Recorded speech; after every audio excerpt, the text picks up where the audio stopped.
दोस्ती एक प्यारा सा एहसास है। ये कभी भी कहीं भी किसी से भी हो सकता है। इसके लिए सिर्फ जज्बात चाहिए। हंस और बकरी, इनका आपस में कोई भी तालमेल नहीं। एक बर्ड है तो एक एनिमल, फिर भी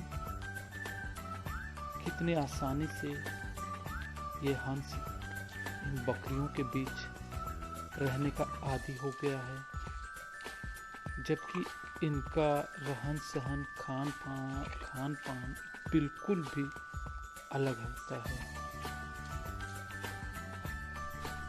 हंस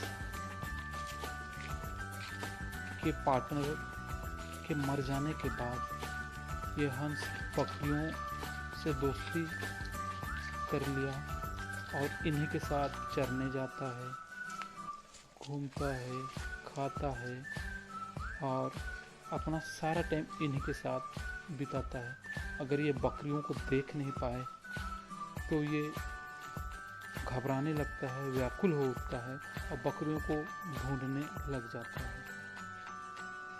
ये एक संदेश है कि दोस्ती के लिए जात पात, ऊंच नीच, मजहब, बोली, देश, सीमा कुछ भी मायने नहीं रखता है। हम जब किसी से जुड़ना चाहें तो सिर्फ हमारा जज्बात ही होता है जो एक दूसरे से जोड़ के रखता है।